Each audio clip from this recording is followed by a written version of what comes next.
Also, speaking of choirs, we have a special note from some friends who they're fairly far away, which were a part of us, in fact, in this building for a good 20 years. And we've got a message from them.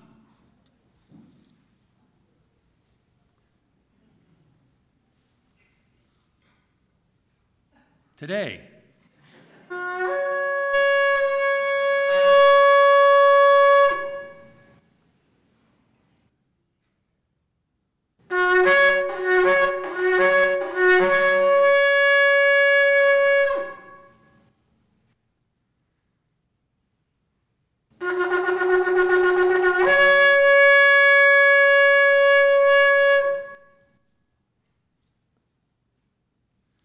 Of course,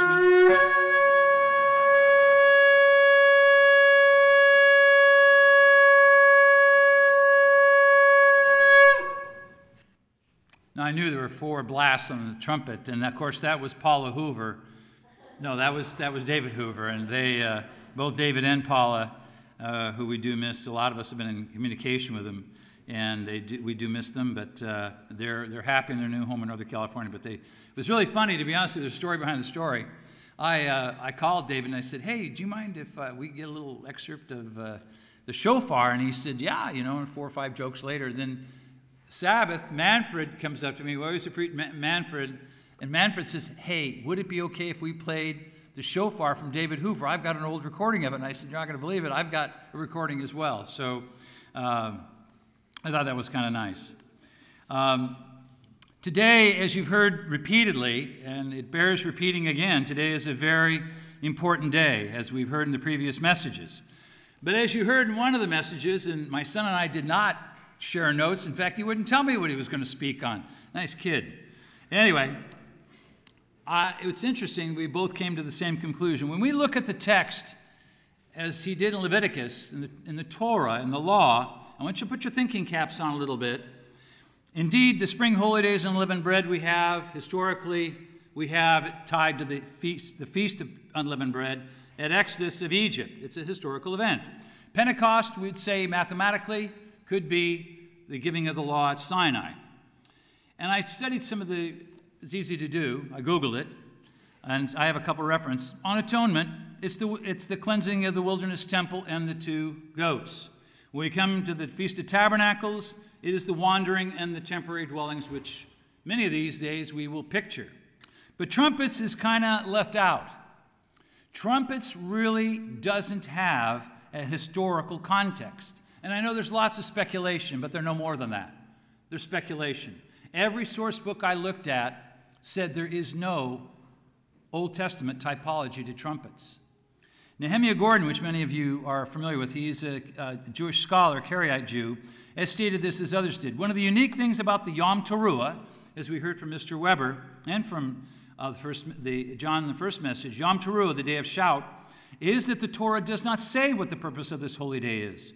The Torah gives us at least one reason for all the other holy days, and often 2 reasons for some. In contrast to all these Torah festivals, Yom Teruah has no clear purpose other than that we are commanded to rest on this day. Now, there's many traditions that the Jews have, and they're fine, and they're interesting, but they're just that. They're traditions, and they're not text-based. But we do know that trumpets and Yom Teruah is literally a day of alarm and warning. That's what happens. We call them alarms. They're to get our attention. And again, we can speculate absolutely endlessly. And the Church of God is well known for that speculation. But it is a mystery in the Old Testament. But as we heard earlier, and as I hope to show today, we do know now. Turn with me, if you would, in the New Testament, because it does have, again, as we've heard, a very exact and very large and broad meaning. Turn with me, if you would, to Matthew chapter 24. It's usually not a verse or section that we go to on the Day of Trumpets, but I think it has great import for this day. Now, it's important when we review the days, and we review this particular section, as I hope you'll agree with me when we're done, that they're part of our understanding. But I want to focus on a specific aspect. We're familiar with these verses. I want to discuss with you today the sign of the end of the age, why we celebrate and remember this day among all the others that you've heard today. How are we to view, possibly emphasize, our world in the light of this particular day? The questions that we'll try and answer are the when and the what of this day. All churches, all denominations that believe in the New Testament have a theology around Matthew 24, which is also known as the Olivet Prophecy. It's known as the Olivet Prophecy, as we'll read, because that is where it occurred, and also, interestingly enough, where Jesus one day would return. The temple is in view, so let's begin. Verse 1, Then Jesus went out and departed from the temple, and his disciples came to show him the buildings of the temple. Now, it's not clear whether he was in the temple at the time, but they moved away from it. And Jesus said to them, Do you not see all these things? And just imagine, how many of you have been, I have not, but I've seen pictures. How many of you have been to Temple Mount? Or quite a few of you have. And I looked at a number of views, and it's very clear to see from the Mount of Olives the entire Temple Mount and the structures that would have been on it at the time. So I want you in your mind's eye, as we read through this, to picture it as Jesus and the disciples did. He's looking back at the temples. One of the other Gospels tells us that the disciples showed them how great and wonderful these buildings were. Jesus says, Do you not see all these things? Surely I say to you, not one stone shall be left upon another that shall not be thrown down. Now, he's just been told how wonderful these buildings are. He responds, They're all coming down. Now, that would get my attention, as I'm sure it would you. If someone told you a skyline of Los Angeles and said, by the way, they're coming down, that would cause you to sit bolt upright. It would also cause you to ask questions. This is critical to understanding what follows, which is some 100 verses. And if you have a red letter Bible, they're almost all, except for one particular inset, they're all in red. It is one of the most continuous sets of dialogue in the entire New Testament, other than probably the Sermon on the Mount. Now, we're not going to read all approximately 100 verses, I promise, but it is important. So in verse 3, Now as he sat on the Mount of Olives, the disciples came to him privately, saying, Tell us. Now watch what they ask him. Tell us when these things shall be, and what will be the sign of your coming at the end of the age. They ask two questions, very simple questions. When will this all happen?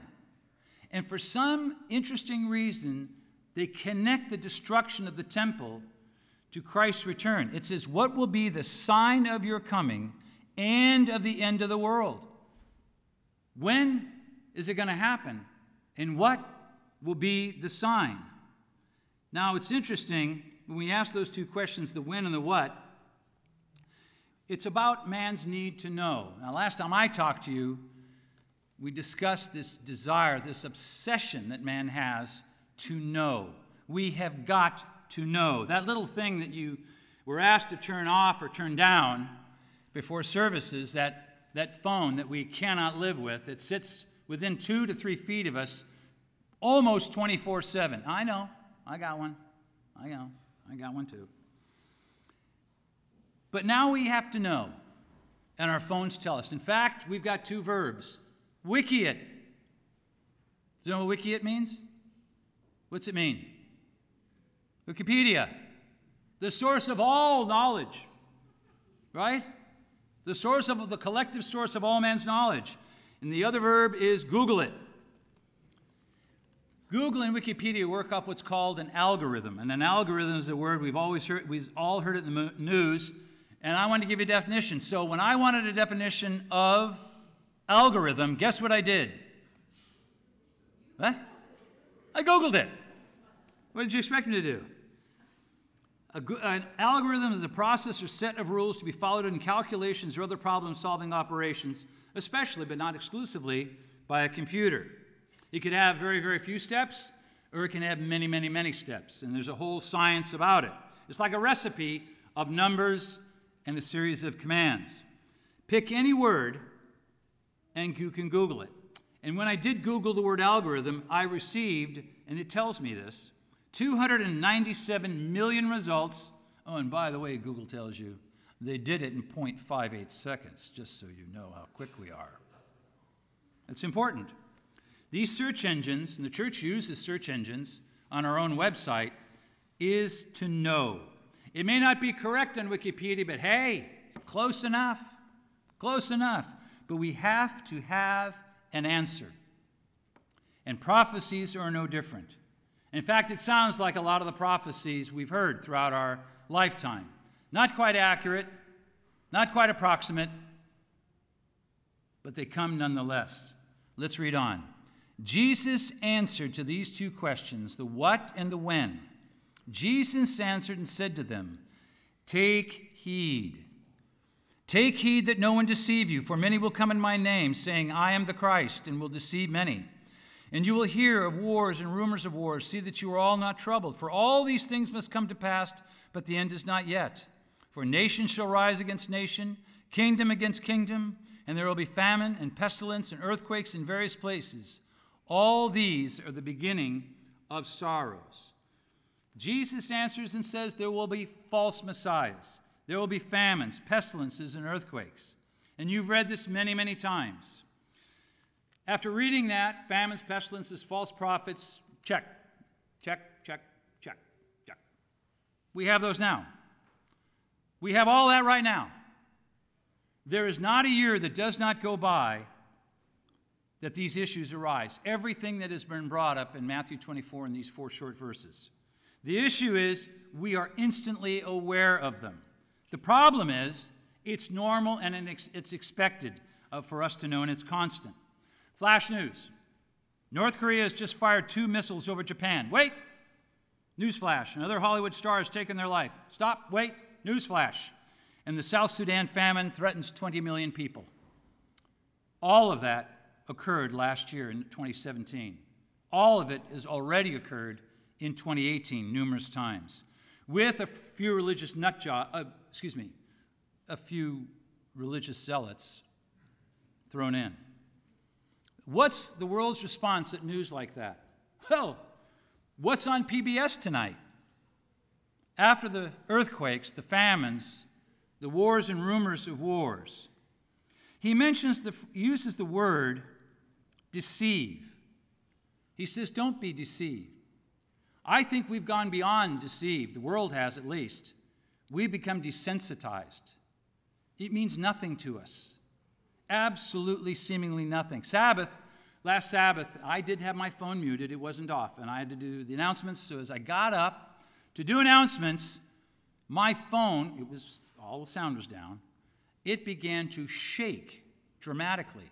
Calm down, shake again. What is going on?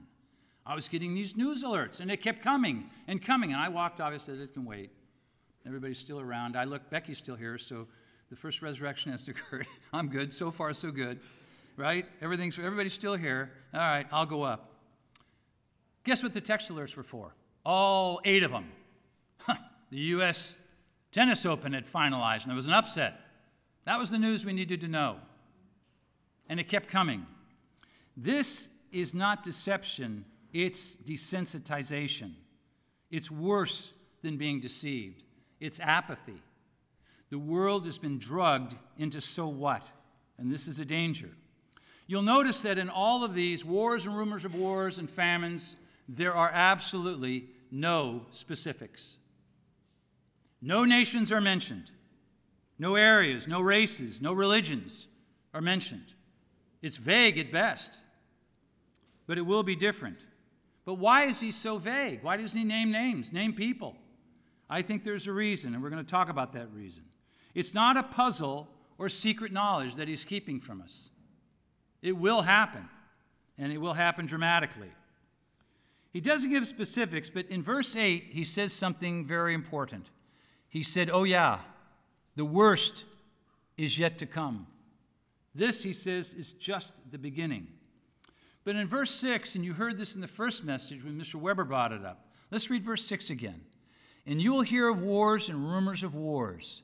See that you are not troubled, because these things have to come to pass. They have to happen before the end comes. But he says you are not to be troubled. Don't be afraid. We have one of the most beautiful songs in our hymnal, Be Not Afraid. I think you'll remember it. It's a beautiful melody. He says to be not afraid or troubled. Why? Do these verses, when you hear them, and many of you have heard them for many, many years, do they trouble you? False Christs, rumors of wars, earthquakes, famines, they should scare you to death. How many of you have ever been in an earthquake? Yeah, that's right. Oh, yeah, I forgot where we were. That's fun, isn't it? I've lived here most of my life. Every earthquake is an earthquake. They should scare us. They're meant to. That's one of the reasons Jesus brings them up. They are meant to trouble, but he said, be not afraid. But it is normal. The Greek is interesting here. It means emotionally distraught. Well, when these things happen in rapid succession, and as we'll see when it gets closer to home, you will be distraught. And it's something that should not be dismissed. Let's keep going. In these next verses, Jesus increases his focus and becomes a little bit more personal. He starts to target a little bit more. And you'll see this, a successive refocusing, change, refocusing, and gets very, very specific. Verse 9, then they will deliver you up. The you happens 3 times in one verse. They will deliver you up to tribulation and kill you. And you will be hated by all nations for my name's sake. And then many will be offended and betray one another and will hate one another. Then many false prophets will arise and deceive many. There's that word again. And because lawlessness will abound, the love of many will grow cold. But he who endures to the end shall be saved. You means you. There will be things, Jesus says, that will happen to you. They are undefined, except in these vaguest of terms. Who's the they here?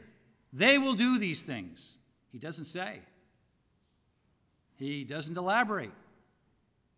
And there's a reason. Too much of a good thing can also be a bad thing. Too much knowledge makes us apathetic. We know all that. But he doesn't mention anything here. He doesn't tell us. He also says, even though we'll be delivered up and hated and killed, we could spend hours discussing this. I think it's futile. It's utterly futile because verse 14 is so important. And this gospel of the kingdom shall be preached into all the world as a witness to all the nations, and then the end will come. So once the gospel is preached unto all the world, now if ever there was a more pregnant verse to the church of God, that be the one. Let's analyze it at about a 40,000-foot level. The gospel is a very simple cognate of 2 Greek words, euangelion. EU, is when you do a eulogy. It means good. We do good words at someone's passing. Would you participate in the eulogy? Good words. So we have the word you. We have the word angelion, where we get the word angel or message. It means a good message. Not messenger, but good message. It's good news. So does it mean good news? Yes. Does it mean good message? Yes. It's something good that's being preached. It's that simple. What does it mean? We believe it means the good news of the kingdom of God, brought about and by whom? The words of the person we are reading, Jesus Christ. It is not a simple phrase. It has deep, deep meaning. But whatever this is, and whatever Jesus Christ means here, he is saying that with all this chaos, all this upheaval, all this fear of the world, and possibly to a small degree, hopefully, God's people, the gospel somehow, some way, will be preached. Somehow. Again, Jesus does not elaborate. He does not say what the mechanism is. And again, we can speculate. And that would be utterly and completely fruitless. But somehow, some way, even as the special music, if you heard the lyrics, which we tried very, very hard to enunciate, because they are very powerful, the special music very clearly said, God will get it done. Some way, somehow, God will get it done. And that comes from trusting him. If God isn't going to do it, it won't get done. Through all what we have read these verses, the world is coming apart at its seams. And those of us that understand what it may mean, it still will come as a shock. It's meant to be. It'll never happen again like this. But somehow God proclaims his gospel because it belongs to him and we trust him. I think we will be utterly, I pray that I'm there to see it. We will be utterly amazed at what God has planned on the way and the methodology that he is going to proclaim his gospel. I trust him. I know you do too. I trust his son. I know you do. In the next few verses, Jesus intensifies it. He becomes very, in some cases, specific.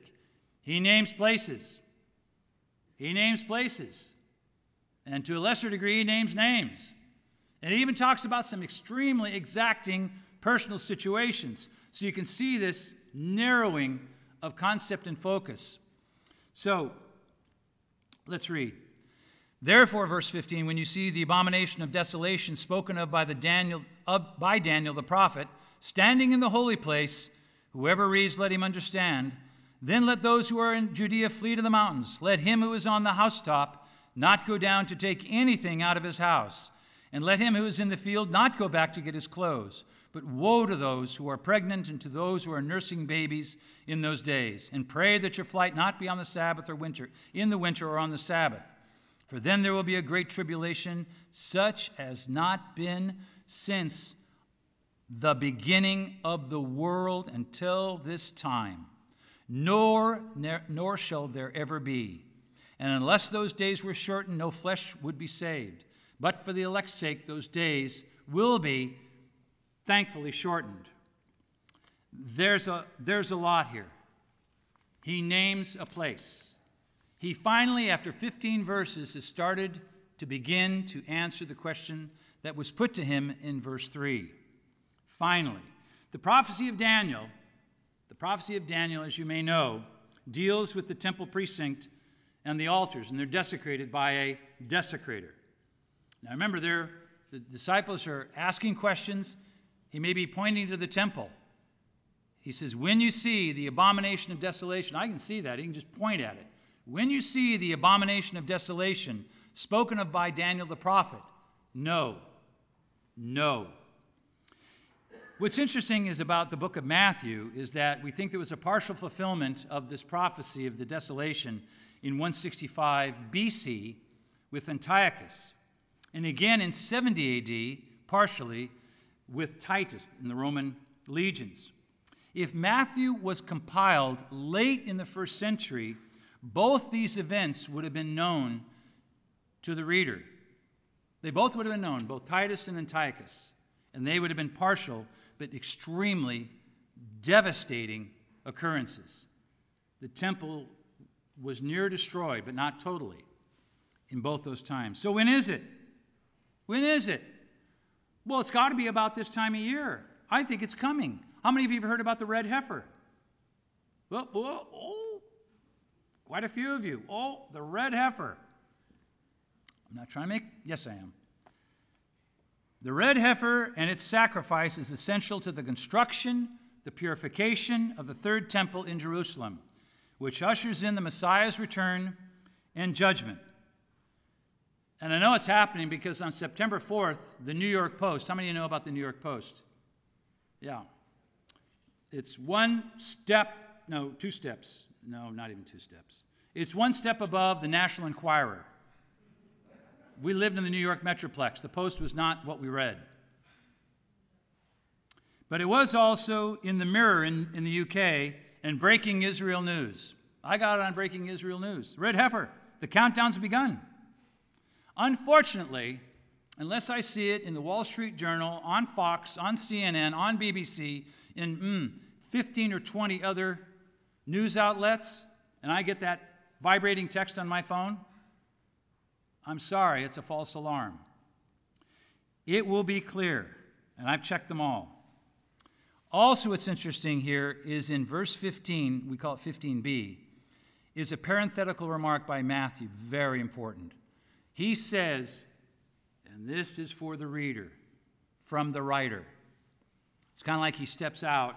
Was that, Mr. Weber, was this what, suggestion box? This would be step out. I don't feel comfortable. No, I don't feel comfortable moving out that far.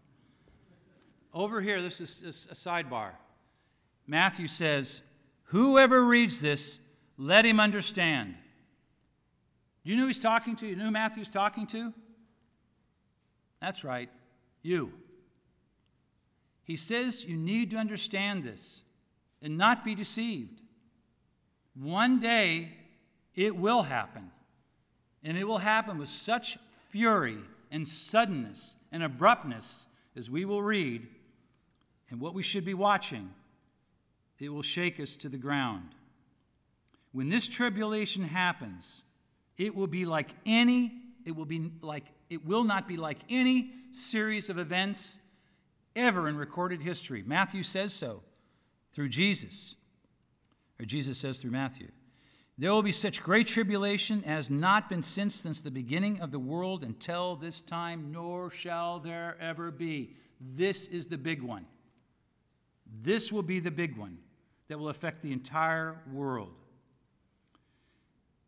What's interesting is this other specificity that Matthew brings up. He says, if you're in Judea about the mountains, let him, verse 17, who is on the housetop, not go down. Woe to those who are pregnant. I know one person in this building, at least one, or maybe others that I don't know about. One person who's very, very pregnant. You can ask her, the last thing she wants to do is a 50-yard dash somewhere, right? So it has relevance. It has specificity. And those that are nursing babies, and we have a lot of small children here, and may God be thanked we do. It says to beware. That's what kind of time it's going to be. It's also interesting that the Sabbath is being kept. It's referenced. Now let's move to the answers to the two questions that asked. When will these things be, and what is the sign of your coming in the end of the age? Move with me to Matthew chapter 24, verse 29. Jesus picks up the thought here about the tribulation. Immediately, verse 29, after the tribulation of those days, the sun will be darkened and the moon will not give its light. The stars will fall from heaven and the powers of the heavens will be shaken. Then, read carefully, then the sign of the Son of Man will appear in heaven. And then all the tribes of the earth will mourn, and they will see the Son of Man coming on the clouds of heaven with power and great glory. And he will send his angels with a great sound of a trumpet, and they will gather together his elect from the four winds and from the one end of heaven to the other. He answers the question. He gives us, in this nexus of this entire section of chapter 24 and chapter 25, remember to Matthew, there's no chapter break, there's no verse break. It's one continuous narrative. But this, I think you would agree with me, is a nexus. This is a pivot point. He's giving you a sign. He's giving a sign. Brethren, when you have something bad happen to you, and we have all gone through our bad times, you want one thing, whether it's sickness or relationships, whatever it is, you want it to end. You want it over. You want it to stop. Jesus tells them here the answer to one of their questions. What is the sign? This is the sign of my coming. When you see the Son of Man appear in heaven, and all the tribes of earth, they mourn. And they will see the Son of Man coming in the clouds, and the trumpet sounds, and he gathers his elect from wherever they are, from one end to the other, wherever they may be. And we call that, in our parlance, a resurrection. And that is what this day pictures. It pictures the sign of the end of the age. It is the sign of the Son of Man. I thought, if you'll remember with me, I thought it was an evil and adulterous generation that seeks after a sign. Isn't this a sign? Aren't we seeking after it? This one seems to be allowable. This one seems to be so important. When asked, what is the sign? He tells them exactly and specifically, because this is the sign where everything else pales in insignificance. And all the famines and the pestilences and the earthquakes and the wars and the desolation all come to a crashing halt when that Son of Man appears, and he ends it very quickly. When the heavens are rocked, this will be the sign of the Son of Man. I think it's so important when Jesus uses this word, and he really is the only one that uses it. It's the self-identification. It's code, the Son of Man. It references Revelation 1:7. He comes with the clouds. Mark 13, Luke 16.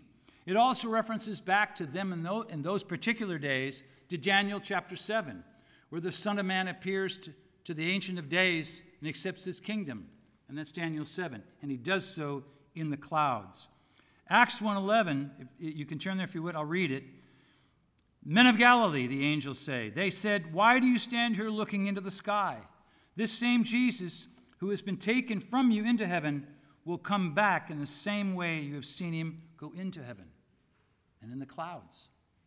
This is the sign of this day, is the appearance of the Son of Man and the trumpet sound. Let's read it again. He will send his angels with a great sound of a trumpet, and they will gather together his elect from the four winds, from one end of heaven to the other. That means from no matter wherever they may be, God will find you.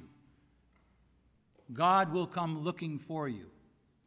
The trumpet blast is the signal, the end of the age as well. His elect are assembled to be with him, and that is that day. This, brethren, is a day, technically, of trumpets. It is a day of the festival of trumpets.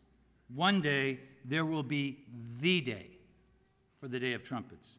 It will be the singular day where God and Jesus Christ do not forget, and they fulfill the promise of promises, and they remember their people.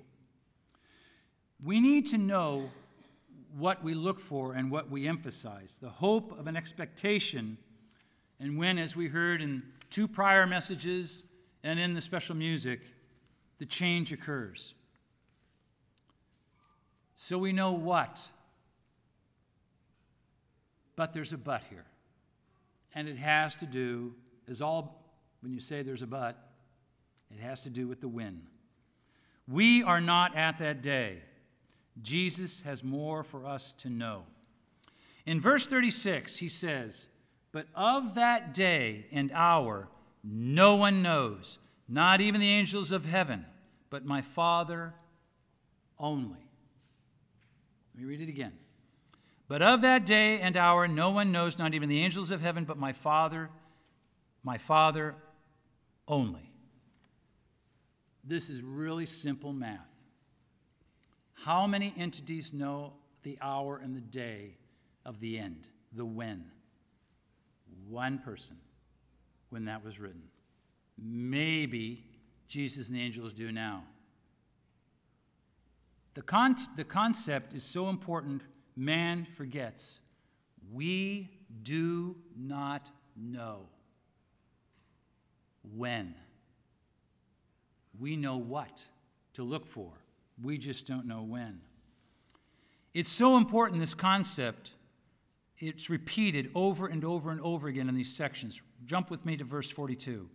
He says to watch and be aware of the world around you. That's important. Watch. Therefore, for you do not know what hour your Lord is coming. But know this, that if the master of the house had known that the hour the thief would come, he would have watched and not allowed his house to be broken into. Therefore, you also be ready, for the Son of Man is coming at an hour you do not expect. Brethren, this is important. This is important, and it's not difficult. Many of you may have, we have a very simple alarm system in our house. Here's the problem. It's got these cameras, and guess what I get? A notification on my phone. Yeah, here we go again. No phone. Your life's over. No notification, but I get a notification when one of the motion sensors has been tricked. Here's the problem. Here's the problem. I find out when? After the fact. or at least maybe a little during. It's like a 12-second delay. Here's the problem. If you had a system that alerted you before the thief got there, now that's a system, right? How many would you sell? You'd sell millions. But no system exists. They can't anticipate when the thief is coming. There's no way to anticipate it. And Jesus is no thief. But the analogy is superb. We don't know. And I think we're not meant to. He repeats himself 5 times in 2 chapters. You don't know. I don't know. And when he wrote this, Matthew didn't know, the angels didn't know, and Jesus didn't know. That's good enough. So when somebody tells you they know, I'll give you a word of advice. Get away from that person.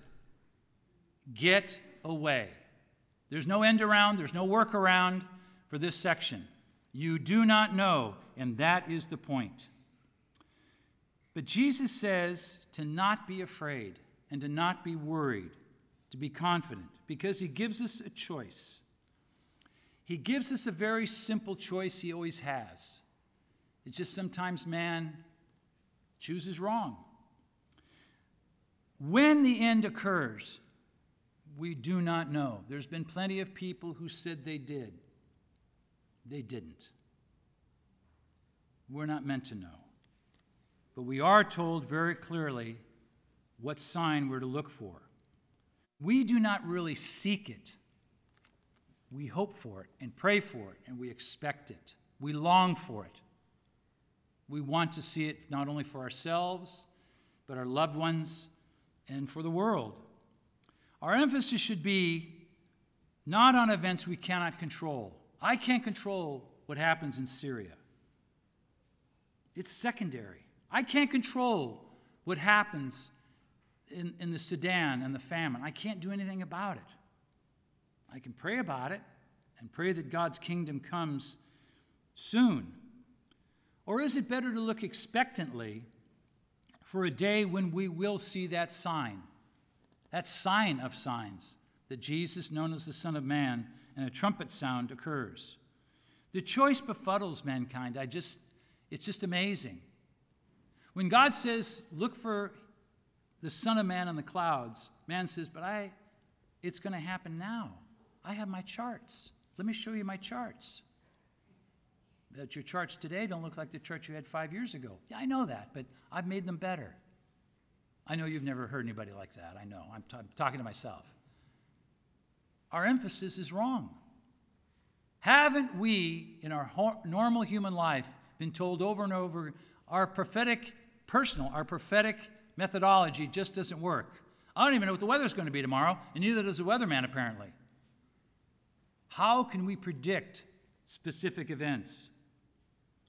I understand the need to be plugged in always, and for the young people, to be fully woke. Didn't think I knew what that meant, did you? To be fully woke. Got to be woke. Google it. But we need to be aware of something else, someone else. We need to be aware, those of us who call ourselves believers, for watching for the King to return. There's an old adage at work about what to do when the boss is coming. The phrase I had where we worked was, the boss is in the building, look busy. What did look busy mean? Busy doing what? What you're supposed to be doing. What you know to do. You do what you're supposed to do. And that's your job. The reason you are there. There is a continuation of the Olivet prophecy that rarely ever gets read. The setting is sure, and the event very sobering. If you would turn with me as we read these last verses, I think God gives us, through Jesus Christ, the instructions of what we're to be doing while we wait, and while we watch, and while we are aware, and while we look for that sign. Matthew 25, and we'll begin in verse 31. Notice the phrases that he uses, the setting. Verse 31, when the Son of Man comes in his glory, and all the holy angels with him, then he will sit on the throne of his glory. All the nations shall be gathered before him, and he will separate them one from another, as a shepherd divides his sheep from the goats. And he will set the sheep on his right hand and the goats on his left.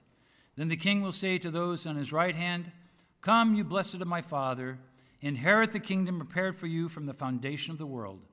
For I was hungry, and you gave me food. I was thirsty, you gave me drink. I was a stranger, you took me in. I was naked, and you clothed me. I was sick, you visited me. I was in prison, you came to me.'" This, brethren, is a part of the Olivet prophecy. It hasn't changed. The section goes on. I'll let you read it as you wish privately. God expects us to long for this day in its final fulfillment and the sign of the Son of Man and the end of the age. But we have a part to play. 2 Timothy tells us there is a crown of righteousness which the Lord, the righteous judge, will award to us on that day. And not only us, but all who have loved his appearing. What are we to do while we wait, while we hope? I think Matthew 25, 31 through 36 is a great beginning to start. Have a wonderful day of trumpets.